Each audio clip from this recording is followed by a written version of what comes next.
With Ninjago ended, a lot of fans are in tears.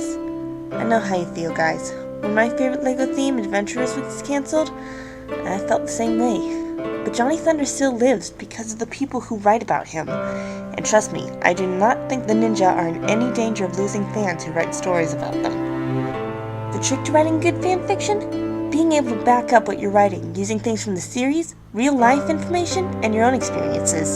So here's me, Scarheart, divided into LEGO knowledge, creative side, and researcher, here to show you what I've applied in my own fanfictions, and to give you Ninjago fans out there some ideas on where you can start writing.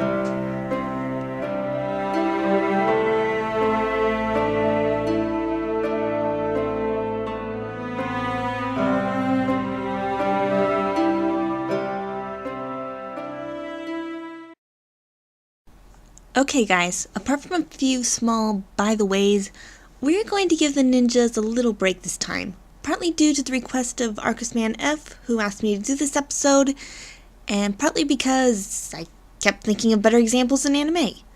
Rest assured, the next episode will have the ninjas back in full swing. Or is it spin? I don't know. Crossovers are a common thing in fanfiction writing these days.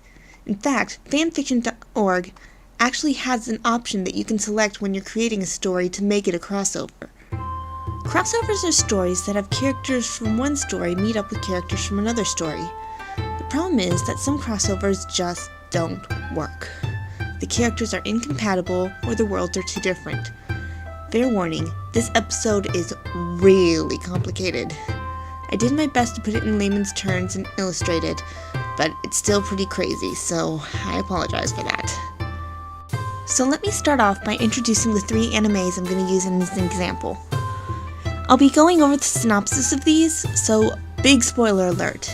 If you plan to watch Fruits Basket, Ouran High School Host Club, or Ghost Hunt, but you haven't gotten around to yet, turn off the episode right now.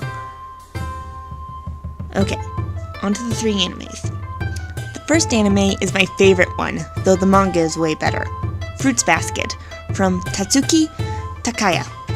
It is about a high school orphan named Toru, who comes to live with the family of her classmate Yuki, only to learn that some of his family members are cursed to turn into the animals of the Chinese zodiac if they're hugged by someone of the opposite gender or become very weak. Romance, deep morals, and comedic moments. The second anime is my second favorite, though sadly I've been able to locate or read the light novel that it's based off of. That's Ghost Hunt by Fuyumi Ono. This series follows the adventures of Mai, who gets a job with the paranormal investigators and exorcists, and learns that she has some psychic powers. Exciting times and some pretty scary adventures, along with some mild romance. Lastly, there's Ouran High School Host Club by Bisco Hattori, which again, I have watched the anime, but sadly have never been able to read the manga. Fair warning, there's no way to explain this one without making it sound insane. The story is about Haruhi, who is accepted at a prestigious high school for people of high economic class, despite not having much money in her family. Haruhi is drafted into a club of boys who flirt and entertain with female students. Only later do they realize that Haruhi is a girl herself. Schemes to keep her gender a secret, romance, and comedy abound. Okay, so now for the $100 question. How do you know if a crossover will work? The answer lies in the story's themes and genres. A theme is a topic that is often brought up when going through the series. These themes can sometimes become rules. For example, secrecy is a rule in Fruits Basket, and wealth is a theme of High School Host Club. As a result, Toru, who has to earn money in order to stay in high school, cannot suddenly start attending Ouran High School. However, the characters from Ouran High School can visit any setting they want to, so they can visit the various settings in Fruit Basket, as long as they never learn about the curse Yuki's family is under. Other common themes in stories are revenge, rebellion, discrimination, growing up, family, and so on. There's hundreds of them. Themes found in Ninjago are family, struggling to gain power, teamwork, and good versus evil. Genres and how they're applied also have rules that must be followed. For example, Supernatural, the main genre of Ghost Hunt, has a rule that says that characters of high studies, especially in science, are probably skeptic about the existence of curses and ghosts. As a result, if the characters from Ghost Hunt were called to Oron Academy, it might be difficult to convince Koya, a research-based character, that the problems the school are having are based on something that can't be explained through science.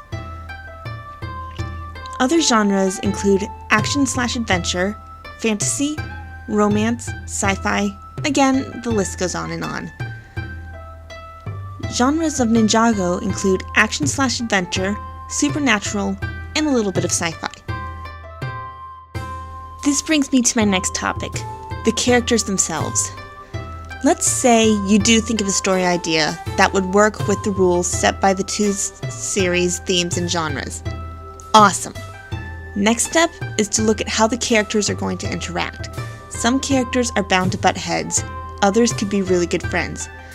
For example, Haruhi from Oron High School Host Club and Naru from Ghost Hunt would probably get along pretty well since they both have no-nonsense attitudes and focus heavily on the task in front of them. On the other hand, Naru would probably be really annoyed at Toru, who tries to work out other people's problems and help them solve them. Naru is a very secretive person and prefers to keep it that way. Now, this is not to say that Toru and Naru should never meet up. All this means is don't make them run into each other's arms in a friendly hug. It just wouldn't happen. In fact, Naru is more likely to hurt Toru's feelings rather than befriend her. One last thing I want to note. In all reality, due to the already complex mixing of characters and the fact that you're relying on readers to already know both the stories you're using, crossovers are not a good place to put OCs. Even if you have one that's well used and that all your fans know and love, they should probably skip out this adventure. It's just gonna get way too complicated if you put it in OC. Okay, I know all of this was really complicating, but the truth is good crossovers are hard to write. I actually avoid writing crossovers unless I'm requested to. But as always, I encourage you to write one if you think of one that you know is a really good idea.